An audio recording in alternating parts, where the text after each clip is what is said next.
Okay, today we are going to talk about the natural approach. We have already referred to this approach while we were doing the direct method. Now, this approach happens to be a method also, and it is called as approach because this approach has been used in various methods. Okay, by itself also, it happens to be a method that was introduced in the 1980s, and it is based on Krushen's hypothesis. We call them hypotheses, otherwise at several places you will find them to be called as theory also. So today we are going to talk about Krushen's 5 hypotheses in detail. Okay, we have been referring to them time and again, and perhaps you have read them in your psycholinguistics, or maybe we refer to them in this language learning methodologies and language teaching methodologies. But natural approach is similar to the direct method that we have done. Okay, it's that the proponents of this method are different, and then it's a kind of a newer approach also, and many of the methods are based on this approach. Okay, now this natural approach was basically developed by Krushen and Terrell in 1983.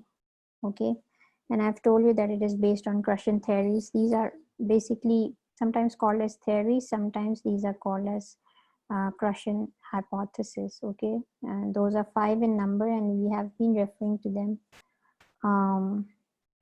at different times during the course of these lectures, right? So now, while we were doing direct method, we talked about the natural approach in the sense that the proponents or the originator of this approach believe that language can be learned as language can be acquired by children. Okay, so the basis is the similar premise as taken up by the direct method. Okay, so on that observation, as children learn the language, so adults can also acquire or learn the language without focusing on grammar. Okay, we know that when we are acquiring a language, the focus is not on grammar but on communication. So basically, this approach emphasizes on communicative competence or developing the real life communicative abilities among children, among adults, sorry, as second language learners. Now what happens is, when the children are acquiring the language, they start with few words. Okay, basically there is a silent period also. They stay silent for like 1 year or so, and then during that time they are actually listening the language. They are not speaking the language, but they are listening the language. And then afterwards, when they start speaking, they start with speaking of small words, pronouncing little words, and then when they are asked certain questions or few questions, the questions are simpler. Okay, adult make language acquisition very easy for the children, in the sense that they use easier kind of language, whatever language is being acquired, while they are communicating with the children. Okay, so here also we would see that in this process, these adults, second language learner, would start from learning easier vocabulary, and then when it comes to question answers, they would be answering only yes and no question in the beginning. Okay, and we would be seeing the beginners learning the second language through the natural approach. Okay, so the whole process of acquisition is taken as it is for the learning of second language by the adults.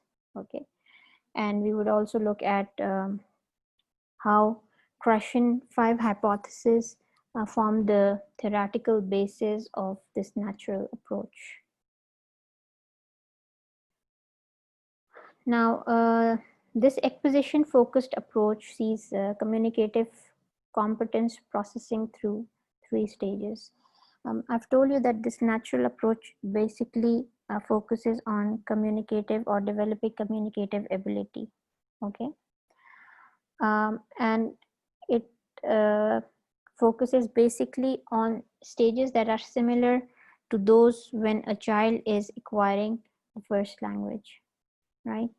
So first is the oral comprehension, that is when the child starts understanding what he listens to. So according to natural approach, until and unless a person is not able to comprehend what is being told in the target language, the learning cannot progress. Okay, first is the listening comprehension here. So that is why in natural approach we would see that the students are given ample time for their silent period, and silence is acceptable in the class. They are not forced to speak. Okay, they would only speak when they are ready. They would not speak during the time that is their period of silence. They are trying to comprehend what the teacher has said, and the teacher would come with simpler structures and the simplest of the vocabulary, okay, for the students to keep listening to her. Okay, then there would be early speech production. Early speech production means there would be little errors. Also there would be the pronunciation of smaller words, smaller structures, so that would be acceptable, as we accept the beginning, as the child starts to speak his or her mother tongue. So those are the early speech productions. Okay, those are simpler, not very clear, and then errors are accepted. Okay, then there are speech activities that would fostering natural language acquisition, much as the child would learn the native language. Okay, so most of the activities that we would be doing or the teacher does who's following the natural approach are the speech activities. Okay, so basically how natural approach is different from the rest of the approaches or the rest of the method is, we saw in the audiolingual method that the students need to copy the teacher. Okay, and they overlearn the language and they are expected to speak, even if not independently, they are expected to imitate or mimic the teacher. The teacher acts as a model.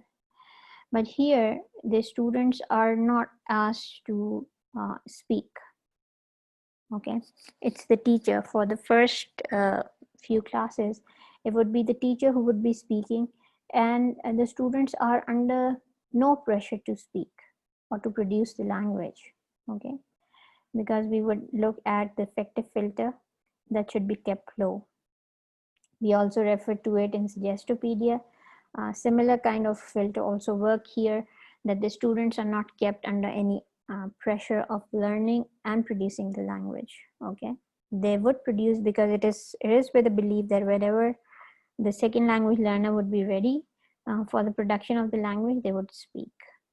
Okay, so it's the initial silent period that I have told you about, and comprehension should precede production in speech. It's the listening comprehension. The second language learner should start understanding the language. Okay, production comes later on, comprehension comes first, right? So when the comprehension develops, production would follow naturally. Okay, so it would become natural. But if someone does not comprehend the language and he's forced to speak, then there is no language learning. Okay, or there would be no useful language learning, as we saw in the direct method and in the audiolingual method also, that the students were unable to produce the language when it was time to. Okay, so it's a natural approach takes language learning as a slow process that should follow some natural stages of progression, right?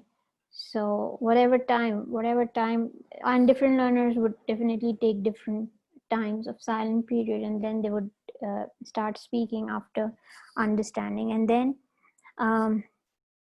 perfect communication is not expected from them.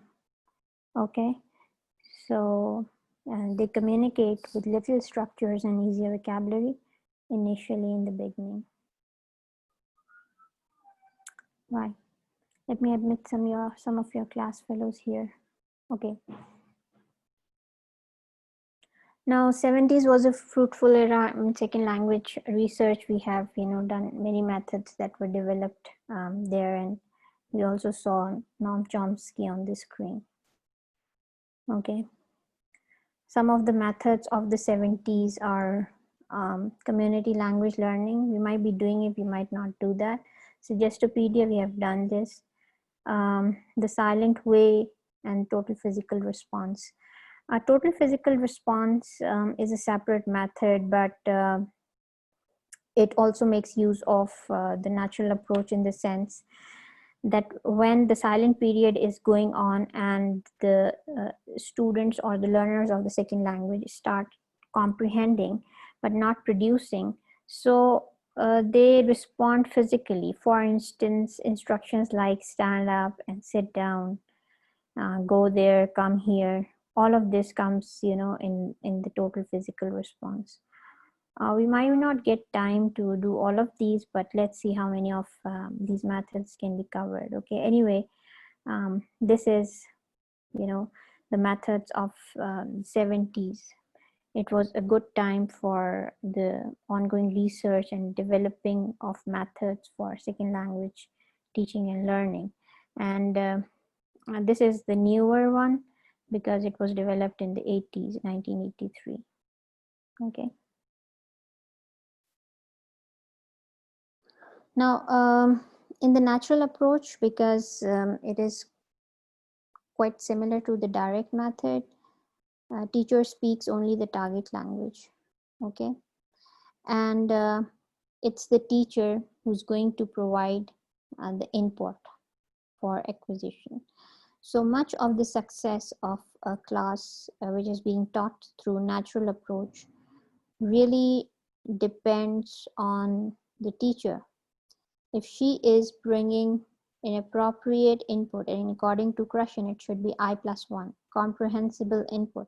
If she is bringing a comprehensible input to the class, then the learning would be successful. Okay, so there are other theories also. One of them is of comprehensible input, and this very much depends on the teacher. That is why in natural approach, the role of the teacher is very significant because she is the one who is going to bring whatever is comprehensible and a bit higher, I+1. We have already discussed this comprehensible input, but we are going to discuss that again. Okay. But what I'm trying to tell you here is that it is the role of the teacher in the natural approach that she's responsible for bringing an appropriate kind of an input. And according to Krushen, what is an appropriate input is a level higher than what is already known by the learners of the second language. Okay.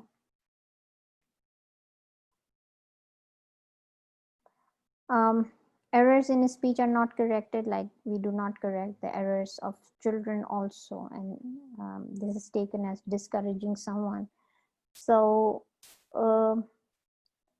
sometimes homework is given that may include grammar exercises and that might be corrected, but grammar isn't the focus basically. Okay, vocabulary happens to be the focus, but they would be learning everything with the help of the vocabulary. So the goals for the class, they emphasize the students being able to use the language. They talk about ideas, they perform tasks. This is total physical response, okay? They'll talk about ideas, but once the silent period is over, okay? And they would also solve problem through comprehension, right? Um, so this approach aims to fulfill the requirement for learning and acquisition and does a great job in doing it. So second language, according to natural approach, can be done in two ways. The second language can be acquired and it can be learned. It is basically a combination of both. Okay. Now, see, I told you about the comprehensible input. So that happens to be the weakness of this approach also, because, you know, a lot of the success of these classrooms that are being taught through natural approach depends on teachers' ability to bring in some relevant material, comprehensible input, and that should be, you know, interesting. If the teacher fails to bring in that kind of an input, then, you know, the whole method fails. So it depends on that one person, a teacher, who should be able to actually do the need analysis and brings an appropriate input. And by whenever I say that appropriate input, I mean comprehensible input. And when we say comprehensible input, according to Krushen, it should be I+1, a level above what the students present level of comprehension might be. Okay, so natural approach, you know, it's a learning process, and the focus is on the spoken production. It has the curriculum that is developed by the teacher, and we take into consideration the second language theories. Now here comes Krushen, and we are going to do his 5 hypotheses, which I have told you that they are sometimes called as theories also. In some of the books, you will find them to be called as hypotheses, popularly known as hypothesis, but sometimes they are called as Krushen theories of second language acquisition. Okay. Now, according to him, acquisition requires meaningful interaction in the target language, natural communication in which speakers are concerned not with the form of their utterance, but with the message they are conveying and understanding. So form is not important, content is important. Content consists of vocabulary words, okay? So even if there are structural mistakes, as children also, while they are acquiring their mother tongue, they also make structural mistakes, okay? Sometimes their subject and verb does not agree. Sometimes their structures are, you know, not correct. Oftentimes they are not correct, and then they are not even corrected, but they automatically get corrected. Okay, so Krushen believes that, you know, the learning or the acquisition of second language basically depends on quality interaction, okay, which should be meaningful. The focus shouldn't be on the form, on the structure, okay, but if the learners are able to communicate their message, that means they are acquiring or learning the language. Okay, if the focus would remain on the form or error-free structures, that would be a hindrance. One thing is, you know, their effective filter would be higher, because if the target is to produce correct language in terms of grammar, then you know, the effective filter is high. But when they are only required to convey the meaning in whatever form, even with erroneous structures, when, you know, when the structures are even erroneous, when the structures have errors, they still convey the meaning. Okay, that is how we understand children language. They are not correct all the time, but we get the meaning. Okay, and by many other actions they convey the meaning. If they need water, they tell about their requirements also without the use of proper structures. Similar is the case with the second language learner. It should be meaningful interactions. Okay. Now let's talk about the first hypothesis, where he differentiated between acquisition and learning, and this is called as the acquisition learning hypothesis. Now, language acquisition is an unconscious process developed through using language meaningfully, and it is different from learning, which is a conscious process, okay, with the rules of the language that are learned consciously. And language acquisition is the only way competence in a second language can develop. So, in the first hypothesis that he gives, he favors acquisition over learning. And he says, until and unless second language is acquired rather than learned, a person cannot attain competence. That is the reason you are communicatively competent in your mother tongue rather than in the second language, right? So this is the reason that in order to acquire competence in the second language or the target language or any language that you're learning, preferably it should be acquired. Now, how can the second language be acquired? It can be acquired through providing the same atmosphere to the second language learners. Now, what kind of atmosphere it is? That there is meaningful interaction in the target language only, and then the students are given time for comprehension. They are allowed a silent period. Okay, their errors are not minded. They are not even corrected when they are made. They are allowed to make errors. Their affective filter is kept low, as it is kept low for the children who are learning the language. Okay, and they are only asked to speak when they are ready. So there's no pressure for language production. So this is how teachers can change learning to acquisition. Okay, and this is how they can apply natural approach in their classrooms. Now, learning theory should respond to these two questions, and basically natural approach would do that, and we are going to see how does it do that. What are the psycholinguistic and cognitive processes involved in language teaching? What are the conditions that need to be met in order for these learning processes to be activated? Okay, and we have done this while we were doing the difference between method, approach, and theory. We actually did these also. And with this reference, we talked about monitor hypothesis also. Okay.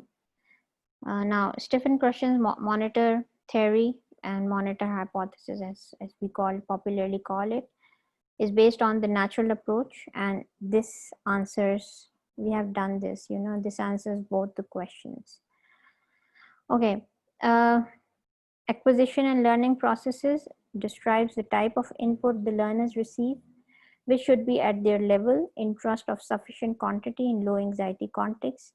And these are the conditions. Okay, low anxiety should be the condition, and there would be learning process according to this monitor. Monitor actually checks. I've already told you that it checks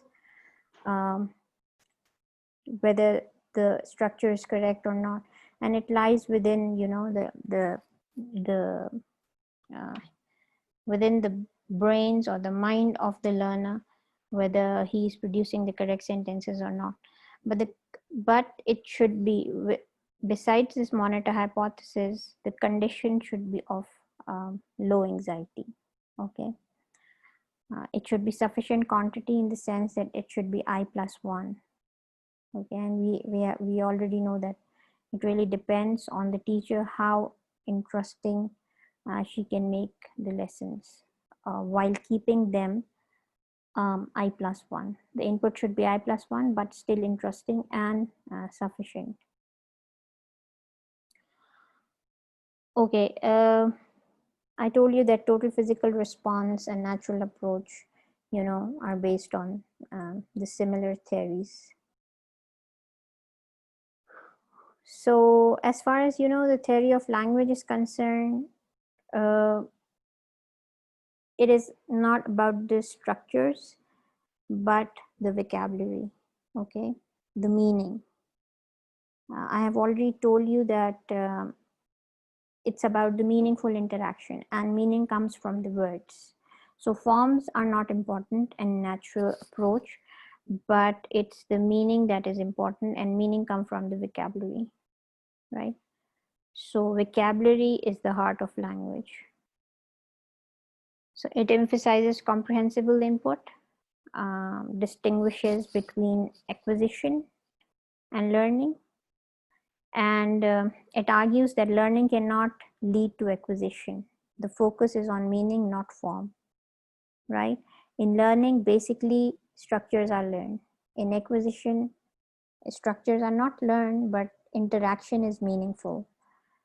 People try to convey the meaning when they are acquiring the language, okay? So if the focus moves from learning to acquiring, second language can also be acquired rather than learned, okay? So this is the theory of language. So coming to his comprehensible input, Krashen says that the best methods are therefore those that supply comprehensible input in low anxiety situation containing messages that students really want to hear, okay? Low anxiety refers to the affective filter hypothesis, and comprehensible input refers to the comprehensible input hypothesis, okay? So again, these methods do not force early production in the language and allows students to produce when they are ready, right? And there is a realization and recognition that improvement comes from supplying communicative and comprehensible input and not from forcing and correcting production, right? So in natural approach, students are not immediately corrected, okay? And they're not forced to speak when they are not ready. They are supplied enough comprehensible input, okay? And then they speak when they fully understand the language and they are able to produce the language. So there is no forcing of production of language, and there is no forcing of learning the structures of language. It is only that, and they would produce the language as they are receiving the input, because it is natural approach takes comprehensible input. So when there is input, there is output also. So output really depends on the quality of the input. That is why it happens to be the weakness of this method also, that it depends on teachers' ability to select and to bring to the classrooms comprehensible input, okay, that the students can understand. That shouldn't be boring, that should be interesting, okay? Now my question is, how can the teacher make comprehensible input interesting? I've already answered it, but I'm just checking if you were listening to me. How can the comprehensible input be made interesting by the teacher? Let me put it in the chat also.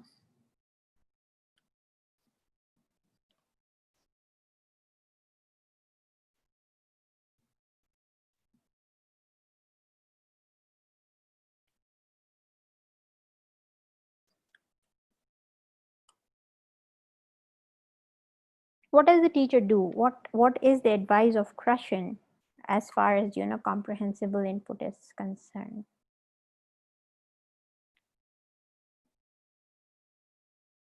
Yes.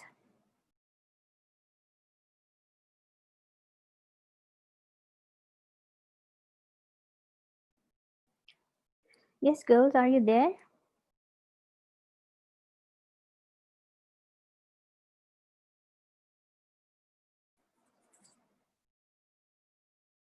Okay, what does Krashen say about comprehensible input? That's the answer of how can it be made interesting and not boring.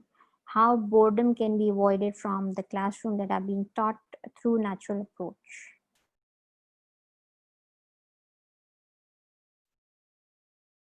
Yes, Adina, what do you think about it?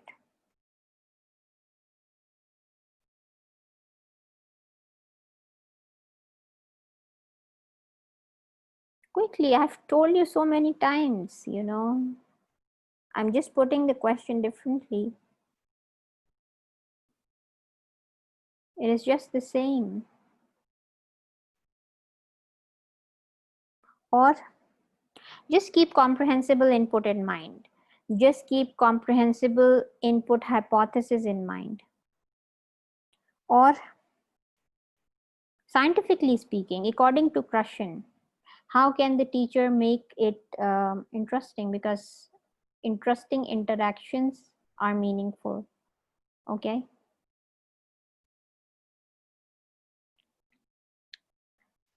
What is comprehensible input? What input is called as comprehensible input in the hypothesis? And that is answer to how the teacher can make it interesting.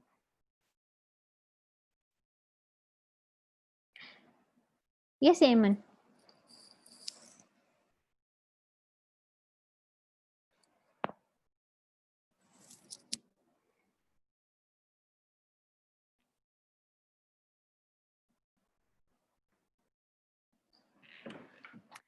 Zehra is close according to the level of students' understanding, but what exactly? And what is the level of the student, basically, according to Krushen? What is the level of the student?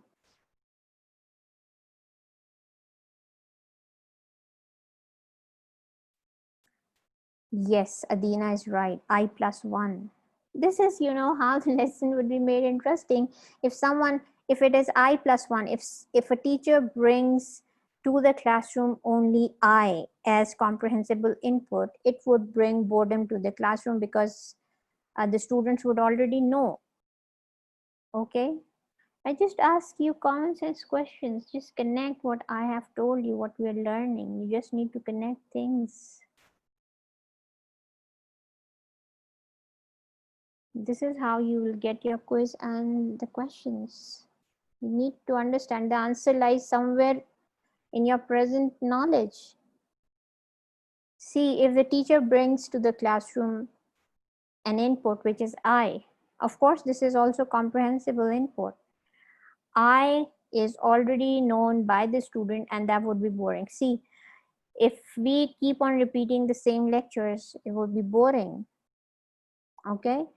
So the teacher needs to bring something which the students do not know and something that they would like to learn. That would be I plus one, a little level higher than what they already know.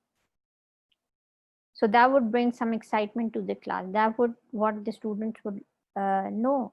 Okay. If they know one structure or some of the vocabulary words, if the teacher brings in the same, what's new, right? So this is what is needed from the teacher. This is what is comprehensible input.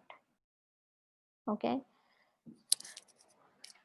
So the classroom should be interesting with the comprehensible input and it should lead to meaningful interactions also, right? Now let's talk about theory of language. You know, it is based on humanistic approach, and humanistic approach basically takes care of the learner's needs. Okay, and you know, this natural approach, when it came, it shifted the culture of language classrooms completely. 180 degrees, you know, it's complete opposite. Okay, so it brought a sense of caring, it brought a sense of community to the students, because it took care of the students as humans. They were not forced, they were given a silent period. The teacher would, it was teacher's responsibility to take care of the students' need. It was teacher's responsibility to know what the students already know and to bring it some interesting material for the students in the form of comprehensible input I plus one. Okay, and then there were a lot of discussions. They acted as a community in the class. um, as we would see the techniques of this approach, uh, they uh, they express and they talk to each other, they discuss their experiences of learning the same language together. Okay, let me admit few students.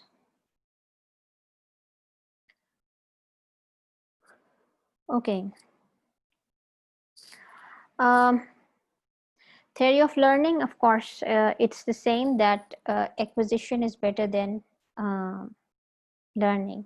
Okay, so language acquisition is better than learning because it does not require conscious grammatical rule and it does not require tedious drills, right? So if language learning moves closer to language acquisition, the results would be similar to language acquisition, and it is only language acquisition that can leads to communicative competence. Learning um, would not lead to, chances are that learning would not lead to communicative competence. That is the reason that people are competent in their own languages but not in the second language that they have learned.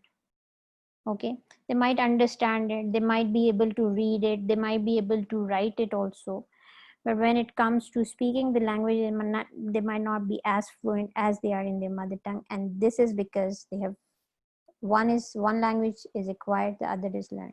So according to Krushen, if um, the classrooms of second language learning move to second language acquisition, um, that would bring communicative competence amongst the learners. Okay, because learning acquisition is more interesting. Acquisition seems to be easier because it does not depend on the conscious effort of the student learning extensive grammatical rules and doing a lot of drill that we have seen um, in audiolingual method. A lot of drink. Of course, the teacher works here also. She works hard because in the beginning she is the person who is talking and no other person is talking, and she cannot even ask the people to talk. Okay, because they are in their silent period, right? But when it comes to other methods, we saw that the teacher was working hard with no gains at the end. Okay, if you have I gave you as homework to read about the reasons for the decline of audiolingual method.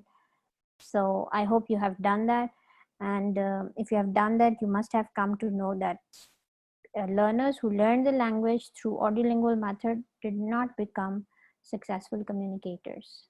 Okay, they could not produce even those patterns that they overlearned in the classrooms, or if they were able to produce the patterns, they were limited to only those patterns that they practiced during the drills.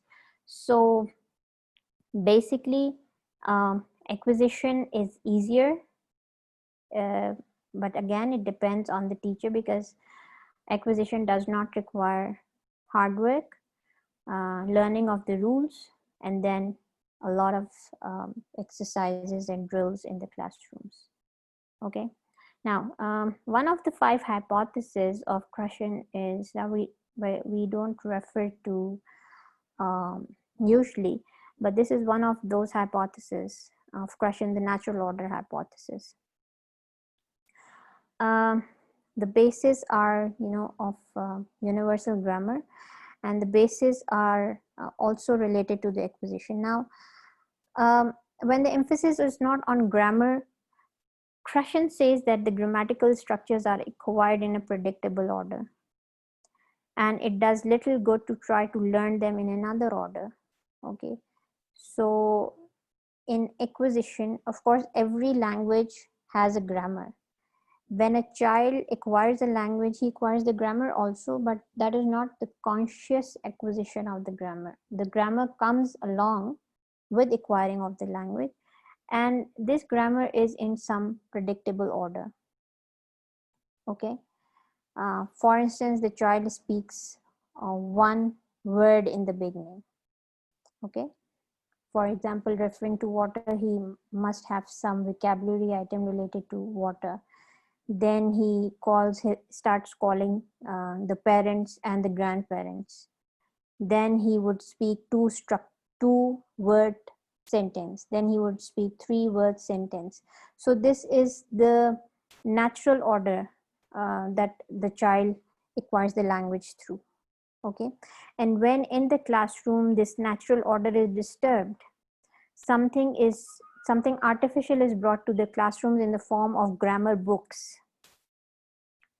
That is why, language learning fails there, right? Because there is no research to tell us what is the actual natural order of grammar of any language. That's why we have, written and invented and created a lot of grammar books in the languages that are learned as second language, right? Every language that people are learning these days comes with the baggage of grammar, right, which is quite heavy and which is not natural even. Okay, so for instance, we are taught tenses first, and then there are number of tenses, and there are sub tenses within those tenses. So that's not the natural order. But while someone is acquiring English, they wouldn't learn those tenses. Okay, that might not come in the natural order of learning of grammar. So grammatical structures, it's predictable order, and there's no good in teaching of grammar in some other order. And whenever it comes to teaching of grammar, the order would be disturbed. Okay, input hypothesis, which is also called as comprehensible hypothesis. It says that people acquire language best from messages that are just slightly beyond their current competence, I+1.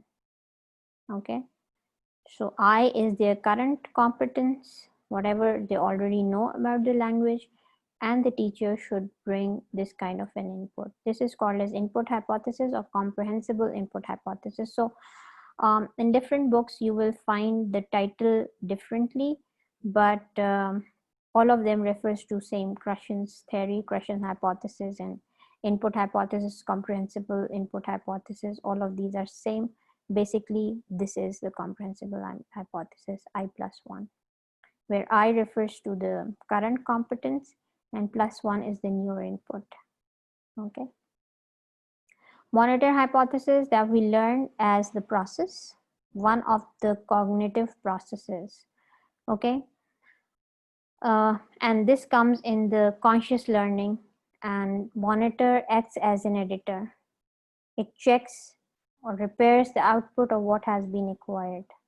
Okay, so whenever it's the time for the production of the language, it's the monitor or the editor in the minds of the learners who have learned the grammar. The monitor actually checks the structures, right? And this actually slows down the speech production or the production of the language. Okay, because that's conscious. Monitor stops. So monitor happens to be a hindrance. Affective filter hypothesis, we have referred to this affective filter hypothesis in Suggestopedia also. So there is an anxiety associated in learning, just not in language learning classroom, but in any classroom there is an emotional kind of an anxiety, and this is the fear that we might not understand the lecture, we might not comprehend what the teacher is saying, we might not we might fail. Basically it's the fear of failure that brings in this emotional kind of anxiety, right? So this is the affective filter. Now if this filter is high, then the learning is lower. So it is again the responsibility of the teacher to keep the anxiety levels. Basically this affective filter is the anxiety. Okay, if this filter is high, that means the anxiety is high and the learning would be low. And if this filter is low, that means anxiety is low and learning would be higher. Okay. So this filter basically impedes, stops, blocks the input necessary for language acquisition. So this filter needs to be kept low. In Suggestopedia, we have, read enough of the techniques how to lower down the effective filter. So it really depends again on the teacher. And this is also related to comprehensible input. How is effective filter related to comprehensible input hypothesis? Or how is this effective filter hypothesis related to input hypothesis? Let's get to the chat and you can answer this. How do you link input hypothesis and effective filter?